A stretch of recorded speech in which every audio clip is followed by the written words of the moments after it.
Diba? Ako lang yung kilala nyo. Porkit ako yung na-post. Lahat ako na. Tangina pati sa kasal ako. Huy, Hoy ka rin, kilabutan ka. Yung mga nagsasabi sa akin na bakit tong kabit na to yung tinitira ko ngayon at hindi yung asawa ko, please pakinood lahat ng mga naunang contents ko. Ang una kong binira yung asawa ko dahil unang-una sa lahat, siya talaga ang numero unong may kasalanan dito. At alam ko yon. Hindi pa naman ako tapos maningil eh. Antayin nyo. Pero ikaw, yes, nakabit ka. Hindi mo pwedeng gamitin yung trabaho mo para makaalis ka sa kasalanan mo. Dahil alam mo yan sa sarili mo na hindi kayo hanggang trabaho lang ni Patrick. Alam mo yan, minahal mo yung asawa ko. Tama? Nagkaroon kayo ng relasyon outside of your work. So please, wag mong gawing excuse yan. Oo, mali ng bugok kong asawa.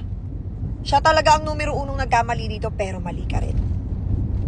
Huwag mo sa akin sabihin hindi, dahil sa bibig mo mismo lumabas, di ba? Nasabi mo pa kay Patrick, dapat hindi na lang kita sinauli dyan sa asawa mo kung alam ko lang na magkakaganyan kayo ulit. Dapat ka di mo na lang sinauli. At yung iyo na, bagay naman kayo. Napakarami mong panahon para i-message ako at humingi sa akin ng paumanhin dahil sinira mo yung pamilya ko. Sinira nyo ni Patrick. Sinaktan nyo ako at sinaktan nyo yung mga anak ko. Diba? Sobrang dami mong time nakausapin ako eh. Pero anong ginawa mo? Nag-live ka. Nagpapapansin ka. Kumukuha ka ng simpatya. Or I don't know whatever purpose ang meron ka kaya ginagawa mo yan imbis na lumapit ka sa akin. Alam mong sinusuyo na ako ni Patrick. Bumabalik na sa akin ng February.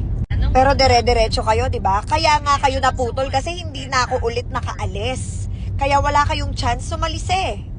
Ang huling alis ko, Taiwan. Kaya nga nakaisa pa kayo eh. Kasi wala ako dito sa Pilipinas. Mo sinasagat yung pasensya kong kabit ka. This battle is very personal for me because I am fighting for my rights as the legal wife and also for you hurting my kids. Kaya sa mga nagsasabi sa akin na bakit ang pinuputukan ko ngayon is yung kabit, dapat lang.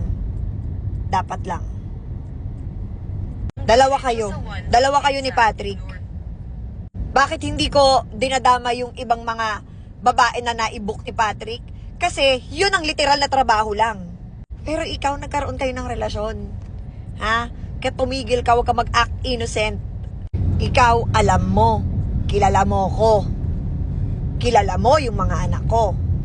Kaya tumigil ka. O patitigilin kita.